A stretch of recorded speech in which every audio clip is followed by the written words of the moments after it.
Just 2.5 hours left for you to turn in your presidential primary ballots in Colorado. All the drop boxes, of course, open until 7 p.m. You can also vote in person if that's more your speed. And speaking of speed, our politics reporter Marshall Zellinger is at a Super Tuesday watch party over at DU, one that begins in half an hour. He always shows up early. Marshall, you're still holding on to your ballot? Yeah, I always use them as props. As an unaffiliated voter, I get one of each. We're going to focus right now on the Democratic ballot because, as we've previously talked about, there's something called non-committed delegate at the bottom. It is an option that if 15% or more statewide, or 15% or more in any of the state's 8 congressional districts, if it gets that much support, that means some of the 87 delegates that the Democrats send to the national convention in Chicago, that means they will vote the first time around as non-committed, not giving their vote to Biden or anyone else.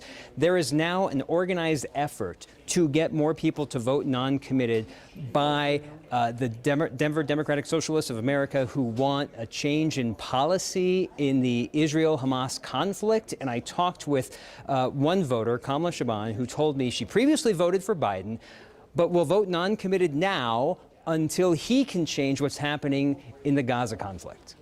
Voting uncommitted in this moment is that first step. Come November 2nd, it is a different question, right? If it is Biden versus Trump, it will become a different question of what am I going to stand for and how far am I going to push this?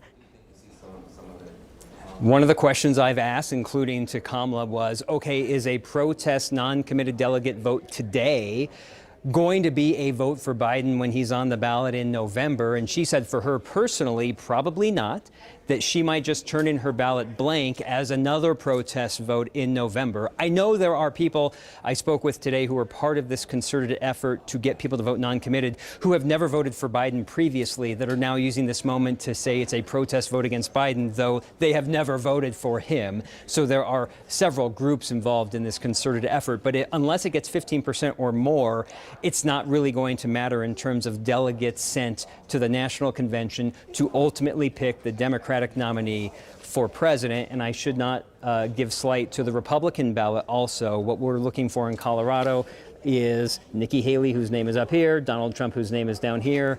This could be a state Nikki Haley wins, similar to her Washington, D.C. performance. I guess of any of the states, this might be her best, which is why she came here last week. Tom and Kim. That will be interesting. I imagine from a national standpoint, Colorado won't be getting too much of the focus. But just to remind people that as far as congressional districts and the like, there's another primary coming up in a few months. Yeah, this is all that's on your ballot now. But in June 25th, there is the primary that will decide who will be your congressional district candidates for Republican and Democrats. That's like Congressional District 4 and Congressional District 5. Those are the Republican primaries that have several candidates. That's not today. There'll be another election that we do this all over for again in June. All right. We'll be seeing the ads in the months leading up to. Thank you, Marshall. Thanks, Marshall. Much more from Marshall tonight. We have complete coverage of how Colorado does vote on Super Tuesday in the presidential primary. We'll have that for you on air and, of course, online as well.